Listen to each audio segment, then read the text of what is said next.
Greetings, range seekers, and welcome back to the Bendability podcast with me, Emmet Lewis, the Splits Wizard. This week, we are going to be discussing all things mobility. We are going to look a bit how did this word come to be? Where does it actually come from? We're going to look at how to give a better definition or a more comprehensive definition for our general uses in the fitness world. And we're going to look at some of the components that actually go into mobility. So the first kind of thing for myself is kind of story time, I suppose, is when I was first working as a coach, going back about 10 years now at this stage. I was transitioned from working a coach in circus and gymnastics and these kind of background, and was coaching more in fitness. And I was coinciding with the rise of CrossFit and these kind of things. And people were coming to me going, "Oh, you're the guy who does this, or you're flexible or whatever, and or you're mobile, they would say, and we want to work on my mobility." And a lot of them were CrossFitters when they're coming from this term, and that kind of gives a hint where this word may have come from. And they would be saying they want to get mobile. I want to get more mobile from my Olympic lifting was the classic one. I want to get more mobile from overhead squat. Cool. It's a very noble goal. So I'd help them. But when I was looking at them, I was like thinking, oh, they're saying mobility, but what we're doing here is flexibility training. We are working on strength and range of motion, static positions, and, identifying weak links wherever it needs to be stretched, giving the appropriate intervention, and then putting it all together. So we'd have this, but for them, it was working on mobility. I was doing mobility class, or I want to be mobile, basically. And for me, it was more like 90% of the time it was dynamic flexibility they were working on. This is what they were working on: dynamic flexibility, moving through a range of motion. And then we would assess that, blah. But it was always called mobility. So I started calling it mobility. And I actually really like that word, mobility, particularly for the definition I'm going to put upon it that I've come up with over the next few years. And not really that I've come up with it, it's just that how I interpret the definition, which we'll get to.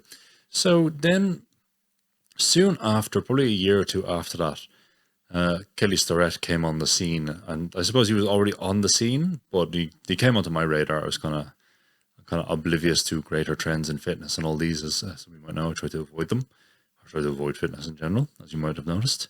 But anyway, so Kelly Starrett, and he was floss this, tack that, mobilize this, mobilize that. And he was kind of going through this interesting phase when he was dumping like videos shot on his phone onto YouTube at a time, very rough and ready, no editing, no real thought put into it. I kind of like this phase when people are going through, because there's a lot of what I think of as rapid prototyping. I have an idea, we try it out. I have an idea, we try it out. Any good system will have gone through this kind of rapid prototyping idea. Now, obviously, now we can have much rapper prototyping dialogue by sharing things online and people come back and bouncing ideas, but rapid prototyping in the weightlifting world in 1900s might have been like, I wrote a booklet and my booklet has disseminated across Europe and someone else has translated it into French and now they can have it. Blah, you get the idea. Anyway, so we had Kelly Starrett, who was always talking about mobility and possibly approaching it in, how to describe it, a way that is very useful for getting acute and impressive gains, but not lasting. Acute, transient, impressive gains. And obviously people will be doing this and they'll be going like, oh, I have to do this. But what they were lacking in their mobility development was generally a structured flexibility training. And this is where it comes from. And then it's kind of like it's become its own beast in the internet, in Instagram, TikTok, all this kind of shit. In YouTube, whatever, social media. The greatest picture of social media. Like what it generally means now is I'm working on my mobility. What does that mean? I'm doing band stretches and I am doing some variation of Cossacks or 1990s or something like this, and maybe some kind of paint by numbers crawling system. All good in and of itself, but this doesn't actually really give us light of what actually is mobility. And this is kind of one of these things we have to consider is like, what is mobility? Where does it come from? So my light bulb moment with this was long time ago anyway. After mobility, whatever. Anyway, it was my girlfriend at the time. Her grandmother broke her hip We were looking after her when she was recovering. And yeah, we had to go to a mobility store. And then it was kind of the light bulb moment. I was like, hold on, there's actually mobility stores. And they weren't selling floss bands and jump stretch bands and lacrosse balls. They were selling mobility aids. And then I was like, oh, wait, there's something else here. So that would have been about 2013, 2014, probably. Or whatever. Anyway, 2011, 2012, 2012, the end of the world. The end of my world of mobility was destroyed. Anyway, and it was, so seeing this mobility, I was like, okay, hold on, where does this word come from? It's obviously not CrossFit, and it's obviously not what we're doing. So it generally, actually, the main place you will find it is in occupational therapy. Occupational therapy, as I understand it, is a branch of physiotherapy to a certain degree. People disagree, but it's to do with how people can deal with their environment. How maybe they've had a stroke and they can't put on socks. Well, then your occupational therapist might either come with suggestions, some training, physiotherapy intervention, or devices. A lot of devices go into mobility and making the world easier for people who have some kind of impairment that stops them moving the environment. Obviously, we can think of our mobility scooter, mobility frames, Zimmer frame, all these kind of crutch even. So if we go from this view and we take this kind of view of like, oh, if we have someone with an impairment, we're trying to get them up to a point where they are functioning naturally in the environment by a mobility assistant or a mobility system, then we can also make the thing of someone who is not suffering an impairment. Well, this is debatable now. Someone who is not suffering a medical impairment, but could still use an aid to help them move in their environment.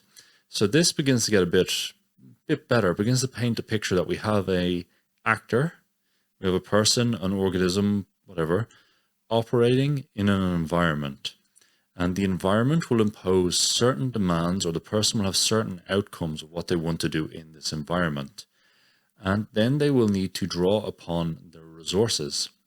And the resources are the things that their body is capable of to solve the demands or the tasks inherent in the environment. So then we can go, oh, mobility is efficiently, obviously we want to always be efficient, maybe not, this comes into the other side of the equation, mobility is efficiently navigating the environment around us. Okay, we're getting to get somewhere. It's not necessarily doing splits, though it could be, and that's what we're getting into. Now, for me, I also add in the term expressively, because one, I want to be able to move efficiently and expressively in my environment, because at the end of the day, my physique and my body form an essential part of my communication structure, the language of gesture. Now, for myself, who comes from an arts background and enjoys these arts, and also I prefer, to a certain degree, I prefer coaching, artists and circus people and dancers, contortionists, whatever, than I do athletes. Not that I don't, but it is my preference. To be able to use your body expressively is part of this mobility, because that is part of the challenge of the environment. So for me, we have this definition for what we use in the modern methods of mobility is the modern methods of developing a body that is capable of efficiently and expressively navigating the tasks inherent in their environment to achieve the desired outcomes. Following? Good. So when we look at this ability to navigate the environment, then we can begin to break down what is actually mobility into 3/4 components. Our first component is strength. We need strength to a certain degree. Other people would say, let's say they're all equally as important. I'll just start with saying strength, but people would argue range of motion is more important. No range of motion to display some strength or do strength training in, blah. Anyway, or coordination. You've got the range, you have all the strength. Anyway, so we have strength, coordination, and flexibility. Strength, in terms of navigating an environment, comes in three broad categories. It comes in the mid-range, where we're more familiar with, mid-range strength, and then it comes in the end ranges, both the end contracted range and the end elongated range. And these will have different challenges and different sets of training modalities to build them. Generally, we will know that if we look at strength training, if we raise the mid-range, we also raise the strength at the end ranges.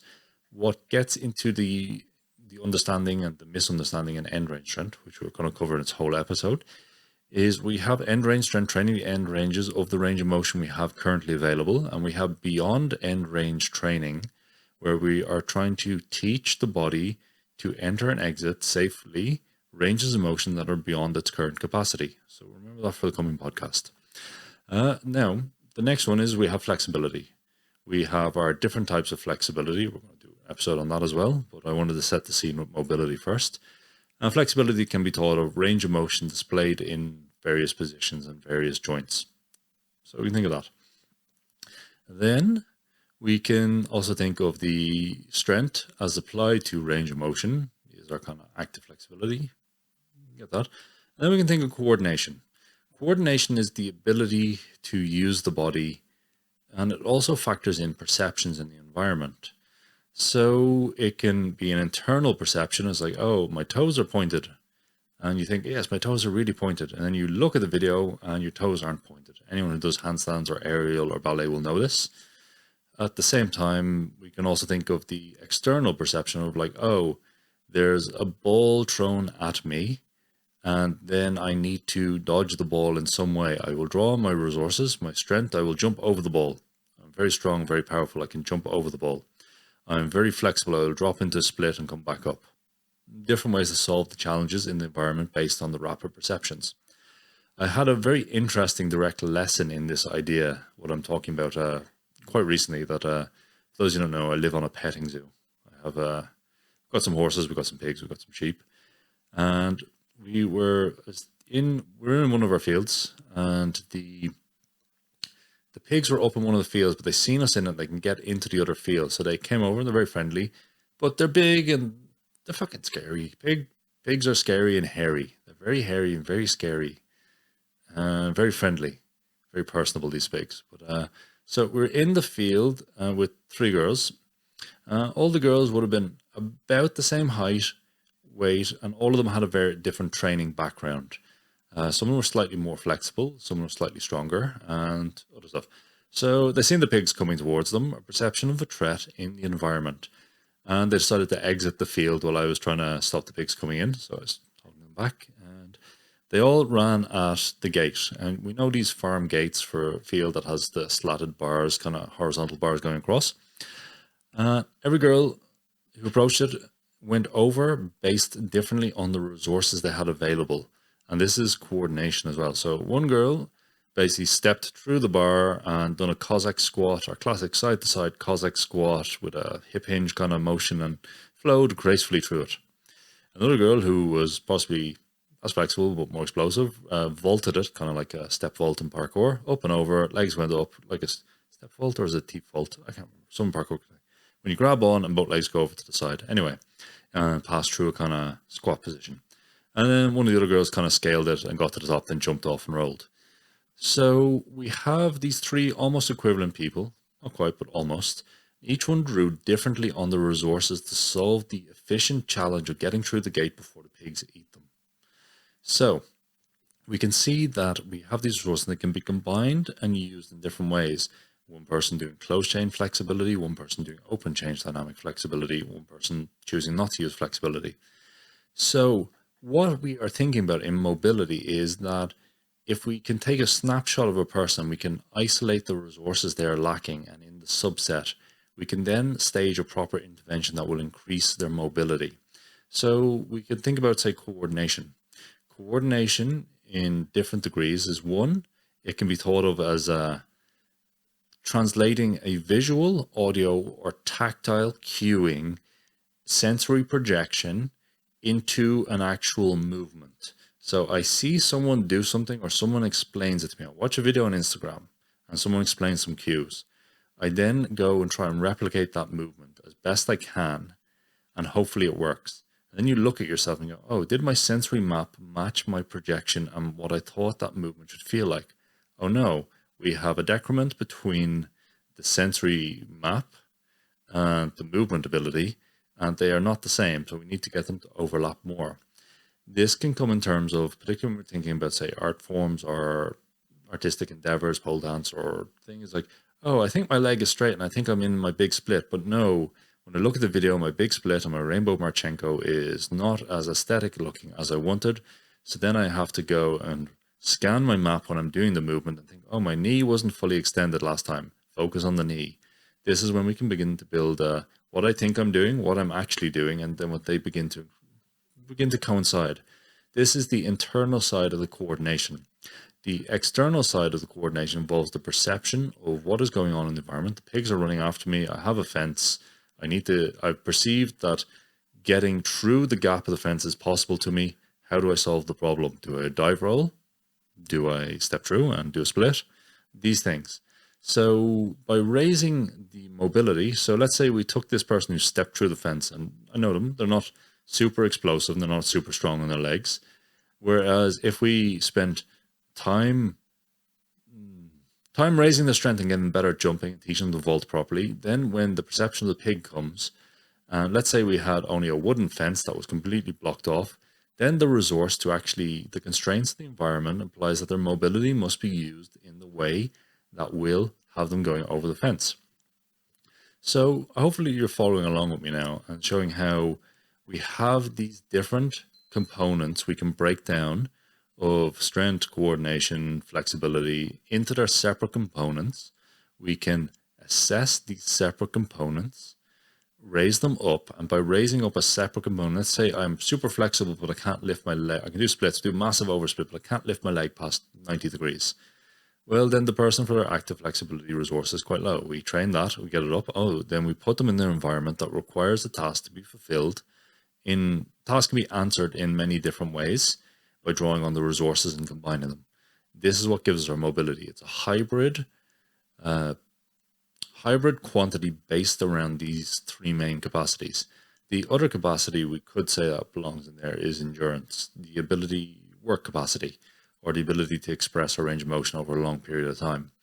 I'd argue for most intents and purposes that endurance is a sub-factor of strength, and I'd say work capacity is the foundation of strength or developing strength. It's like, oh, if I build my work capacity, I have a good base to build strength upon. We can debate around that. Obviously, when it gets into endurance events, but no one is doing Cossack walk 10Ks. So maybe you could do a Cossack walk 10K, and that would be an interesting challenge. Anyway, hopefully you're getting a bigger picture about how mobility is a hybrid between these three things. The next kind of thing, it's like how we approach this in the modern methods of mobility is, at the moment, in public facing, unless you're training directly with me, is we're just looking at mainly the flexibility and the range of motion, as well as the coordination side of things, getting you better at the software. Using coordination is upgrading the software in your body to use your range of motion better. This is one of the things, the big factors in people think is like, oh, I need to develop my flexibility. It's like, well, actually, maybe there's a lot of flexibility in there and you just don't know how to use it. And by training your coordination, training your body and giving it the options for coordination and ease of movement, then your range of motion will increase. But we've increased your flexibility as a quantitative aspect, but we haven't actually made the body adapt in any way, shape or form. It's just something to bear in mind. Same with strength training. Oh, I want to throw a ball higher. I want to work my strength power. Oh, throw the ball. Give someone a target. Oh, they'll throw it better. I want to jump further. Get a big scary dog and let the dog chase them. See, you can see how all these things kind of work in terms of arousal and goal and task focus. Once again, back to tasking. So, but all this, sorry, I'm digressing. So the other kind of things we do is, it's like expanding the ability to feel the body. If you can't find it, you can't move it. It's very simple. So you've got to be able to find ways of increasing the sensation and the sensation base of the body. This is where static flexibility plays in. We can give someone a static stretch, let them hold it, and let them experience what it actually feels. Oh, we feel it. Oh, wow, I have a feeling what it feels like when my quad is in this position. Now I will try to replicate that position, something more complicated. The coordination aspect of things. So you can see these quantities also tie in terms of like training effect and training magnitude and how we can get increasing one will increase the other. So that's kind of a broad overview of how I would define mobility and how I would put it into practice and how we might look at it practically. That's going to wrap it up there. I would like to say, first off, thank you for all the people, all the kind words and comments I got over the last week with the first episode. I really appreciate them. It really does make my day. Even if I didn't reply to you, I did read everything. I have some framed. For those of you who sent questions in, the questions are all coming in on basically Teams, so I'm going to group them together on Teams. So I mightn't answer your question directly, but I will cover it, hopefully. So I'll use it as the script for the show, basically. Other than that, if you want to ask me some questions, you can either put them on the YouTube comments, you can DM them to me on Instagram. If whatever app you're using does reviews and other stuff, leave me a review. It's really useful. What else? Yeah, like, subscribe, all these kind of things. It's one of those things they say, oh, I don't like asking for, but it turns out it's actually super, super useful. Other than that, next week's episode, we're going to be doing our first book review. So yeah, we're going to be going to plan, the most in-depth review of Stretching Scientifically by Thomas Curse. So grab a copy of that and you can follow along with the next one. Other than that, I've been the Splits Wizard. You've been great. We will speak again next week.